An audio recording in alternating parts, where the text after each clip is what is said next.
आग। हम सबको लगता है कि हम इसे जानते हैं, है ना? ये गर्म होती है, नाचती है और हमेशा ऊपर की तरफ उठती है। लेकिन क्या हो अगर ये सब कुछ जो हम आग के बारे में जानते हैं वो सिर्फ एक धोखा हो? एक ऐसा सच जो सिर्फ हमारी धरती पर ही लागू होता है। क्योंकि जैसे ही हम अंतरिक्ष में जाते हैं, आग एक एक अजनबी बन जाती है। एक ऐसा रहस्य जिसकी शायद ही किसी ने कल्पना की होगी। चलिए आज इसी पहेली को सुलझाते हैं। जरा इन तस्वीरों को देखें। बाईं तरफ है हमारी अपनी जानी पहचानी टिमटिमाती हुई लौ, और दाईं तरफ यकीन करना मुश्किल है पर वो भी आग ही है। लेकिन ये है अंतरिक्ष की आग, एक शांत चमकता हुआ नीला गोला। सोचिए, केमिस्ट्री वही है पर रूप कितने अलग हैं। सवाल बस एक ही है, ऐसा क्यों?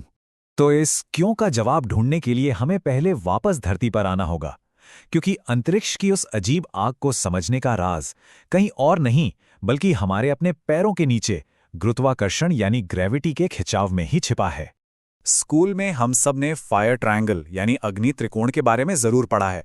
मतलब आग को जलने के लिए 3 चीजें चाहिए, एक तो फ्यूल यानी ईंधन, दूसरा ऑक्सीजन और तीसरा हीट यानी गर्मी।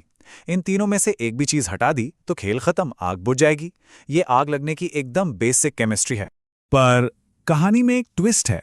धरती पर एक चौथा छिपा हुआ खिलाड़ी भी है, एक ऐसी अदृश्य ताकत जो पर्दे के पीछे से सब कुछ कंट्रोल करती है, और वो है ग्रेविटी। जी हां, गुरुत्वाकर्षण। हम इस बारे में कभी सोचते नहीं, पर यही वो चीज है जो आग को उसका जाना पहचाना आकार देती है। तो होता यह है जिसे हम कहते हैं कन्वेक्शन। जब लौ जलती है तो वो अपने आसपास की हवा को गर्म कर देती है। अब गर्म हवा हल्की हो जाती है ना? तो ग्रेविटी की वजह से ये हल्की गर्म हवा ऊपर उठती है, और जैसे ही ये ऊपर जाती है, इसकी खाली जगह भरने के लिए नीचे से ठंडी, भारी और ऑक्सीजन से भरी हवा तेजी से अंदर आती है। बस यही ऊपर नीचे का जो फ्लो है, यही वो आंसू जैसा आकार और वो टिमटिमाना पैदा करता है। तो मतलब ये हुआ कि ग्रेविटी एक डायरेक्टर की तरह है जो आग के इस डांस को कंट्रोल करती है। तो अब सवाल यह है कि क्या होगा अगर हम इस डायरेक्टर को ही सीन से हटा दें? चलिए ग्रेविटी को हटाकर देखते हैं कि आग का बर्ताव कैसे पूरी तरह से बदल जाता है। देखिए, माइक्रोग्रेविटी में ऊपर या नीचे जैसा कुछ होता ही नहीं है। तो गर्म हवा हल्की होकर ऊपर नहीं उठती, वो बस फैलती है, लेकिन कहीं जाती नहीं, लौ के चारों ओर एक बुलबुले की तरह जमा हो जाती है। ये सुनने में एक छोटा सा बदलाव लगता है, पर इसके नतीजे हैरान करने वाले हैं। नासा के एरोस्पेस इंजीनियर डैन डाइट्रिच इस अजीब बर्ताव को बहुत अच्छे से समझाते हैं। वो कहते हैं कि धरती पर आग तेजी से फैलती है, आक्रामक होती है, लेकिन अंतरिक्ष में वो बस धीरे धीरे शांति से रेंगती है, एकदम अजनबी सी लगती है। तो आखिर ये शांत गोल आग बनती क्यों है और ये नीले रंग की क्यों होती है? चलिए इसके पीछे के विज्ञान को समझते हैं कि कैसे साइंस के वही पुराने नियम अंतरिक्ष में जाकर एक नया ही रूप ले लेते हैं। सारा खेल इस बात का है कि आग तक ऑक्सीजन पहुंच कैसे रही है। धरती पर जैसा हमने देखा, कन्वेक्शन एक कन्वेयर बेल्ट की तरह काम करता है जो लगातार ताज़ी ऑक्सीजन खींच कर लाता है। लेकिन स्पेस में वहां कोई कन्वेयर बेल्ट नहीं है, वहां काम करता है डिफ्यूजन यानी विसरण। इसमें ऑक्सीजन के मॉलिक्यूल्स बस धीरे धीरे हर दिशा से तैरते हुए आग तक पहुंचते हैं, और जब ऑक्सीजन की सप्लाई हर तरफ से एक बराबर हो तो आकार कैसा बनेगा? बिल्कुल सही, एक परफेक्ट गोला। अच्छा, अब उस नीले रंग की बात करते हैं। ये नीला रंग असल में बहुत कुशल यानी एफिशिएंट कंबशन की निशानी है। देखिए, धरती पर हमें जो पीला और नारंगी रंग दिखता है ना, वो असल में कालिख के गर्म चमकते हुए कण होते हैं। ये बताते हैं कि ईंधन पूरी तरह से जल नहीं रहा। पर अंतरिक्ष में ऑक्सीजन धीरे धीरे और लगातार मिलती है, तो ईंधन बड़े आराम से पूरी तरह जलता है, कोई कालिख नहीं बनती। और जब कालिख नहीं होती, तब हमें आग की असली रासायनिक चमक दिखाई देती है, और वो नीली होती है।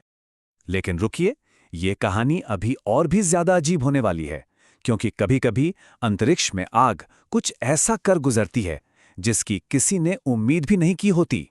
जरा सोचिए, एक ऐसी आग के बारे में जो जल तो रही है पर दिखाई नहीं दे रही। क्या ऐसा हो सकता है? खैर, अंतरिक्ष में इसका जवाब है हाँ। फ्लेक्स नाम के एक्सपेरिमेंट में वैज्ञानिकों के साथ कुछ ऐसा ही हुआ। Project leader doctor foemen Williams बताते हैं कि ये सबसे हैरान करने वाली चीज थी जो उन्होंने देखी। उन्होंने देखा कि लौ तो बुझ गई, पर ईंधन की बूंदें फिर भी जलती रहीं। वो कहते हैं कि पहले तो उन्हें अपनी ही आंखों पर यकीन नहीं हुआ। ये वाकई एक भूतिया घटना की तरह था। इस फिनोमेना को कहते हैं कूल फ्लेम्स, यानी ठंडी लपटें। अब ठंडी का मतलब बर्फीली नहीं, बल्कि ये सामान्य आग से बहुत कम तापमान पर जलती हैं। इनकी केमिस्ट्री भी अलग होती है, और सबसे खतरनाक बात, ये आंखों से लगभग अदृश्य होती हैं। माइक्रोग्रेविटी में ये अदृश्य आग मिनटों तक जलती रह सकती है, जो कि धरती पर होना नामुमकिन सा है। तो अब सवाल ये उठता है कि ये सब अजीब विज्ञान, गोल आग, अदृश्य लपटें, क्या ये सिर्फ अंतरिक्ष की दुनिया के लिए ही हैं? जी नहीं, बिल्कुल नहीं।